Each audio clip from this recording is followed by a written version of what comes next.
Hi, today I will present the Hamstrong research project with the title New Perspective for an Unsolved Problem. So what we know? We know that hamstring strain injury is a very common problem in running related sports, especially those involving sprints. We also know that in sports, in particular professional football, hamstring strain injury has grown in the last years in both training and game contexts. We also know that this type of injury mostly occurs during the sprint in the late phase of the swinging phase, the swinging component. And this injury mostly affects the long head of biceps femoris, and semitendinosus is the less affected hamstring muscle. We also know that this injury tends to occur in the presence of fatigue, as most of the injuries tend to occur in the end of each half time of the game. And despite many research has been conducted, only the previous injury has been consistently identified as a risk factor. So, because no other type of modified risk factors has been identified, a research team from Belgium, which was supervised by Eric Withrow, has proposed that altered hamstring load sharing pattern could be underlying the hamstring strain injury occurrence. So what they noted, they observed that in amateur footballers, they asked to perform maximal number of knee flexion and extension with some small resistance at the heel, and they quantified the T2 relaxation response before and after the fatigue protocol. And in each hamstring head, biceps femoris, semitendinosus and semimembranous, they quantified the T2 relaxation response, and they estimated that as a load, muscle load indicator. So they noted that in athletes who sustained the hamstring strain injury for the first time, the biceps femoris displayed a higher T2 relaxation response, and the semitendinosus displayed a lower T2 relaxation response. And with these results, they concluded that athletes who sustained an hamstring injury showed an altered hamstring load sharing pattern. However, they used MRI, and MRI has some limitations. For example, they do not estimate load during the contraction, as the assessment can only be performed after the exercise.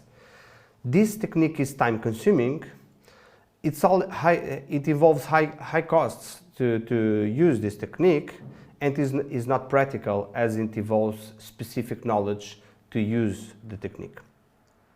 So our research team has thought on the possibility to use ultrasound-based shear wave elastography to estimate load based on shear models quantification during contraction. So this tool is a much more easier and less expensive tool to access muscle load. As you can see here, this is an example of biceps femoris long head contraction, and we can see that the stiffness of the muscle changes with the contraction. And this is a contraction which was performed isometrically. Previous studies have demonstrated that this technique, the active stiffness quantification, has a very high correlation with the muscle activity level quantified using electromyography. So we felt some confidence to skip forward for the first study. And in this first study, we first examined the reliability of assessing the active stiffness in each muscle of the hamstrings. This was the setup that we used to do the quantification. As you can note, we used visual feedback for the torque production at the knee. We immobilized the ankle to minimize the participation to standardize the participation of gastrocnemius. We use a pedal to synchronize dynamometry data with the shear wave data. and we use specific plastic casts and at the projection of each muscle belly to ensure that the quantification of the shear models was being done on the same site. We can see here a graph which displays the shear model response during the isometric contractions. And what we did, we calculate the average of the active stiffness between the interval between 10 and 20 seconds of the contraction. And we use the average value as a representative active stiffness of each muscle. So we ask male individuals to perform contractions between 10% and 60% of maximal voluntary contraction. And the first observation we did was the intraday repeatability. We observed for both semitendinous and biceps long head good and satisfactory interclass correlation coefficients. And concerning response among the contraction intensities, we noted that the semitendinous displayed much higher active stiffness, in particular at lower contraction intensities, as you can note below the 40% of the maximal voluntary isometric contraction. We also noted that with the increasing contraction intensity, the ratio biceps femoris semitendinous increased, which means that at the higher contraction intensities, the biceps femoris long head tends to manifest a higher load compared to semitendinous. So in the second study, we tried to understand what occurs with fatigue. And we use a similar experimental setup, but we use two ultrasound scanners to examine the semitendinous and biceps femoris long head responses during the contractions. And we ask male individuals to come to two similar testing sessions in which they perform knee flexure contraction at 20% until failure, until they could not perform the contraction. So what we observe, at the top we can see the biceps femoris long head response, and in the bottom the semitendinous response in both days. So biceps femoris long head active stiffness remained unchanged during the contraction until the end of the task, but the response of semitendinous was not the same. So we noted a decrease in active stiffness of the semitendinous with the time of the protocol. In respect to the biceps femoris semitendinous ratio, we noted that there was an increase in both days, which means that fatigue tends to induce an overload in long head of biceps femoris.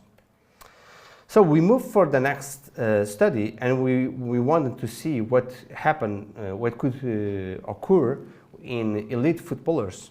So we invite 50 elite footballers, in which 9 of them had previous injury corresponding to 11 limbs, and we asked them to perform the same fatigue protocol. So a knee flexure contraction at 20% of maximal voluntary isometric contraction until failure.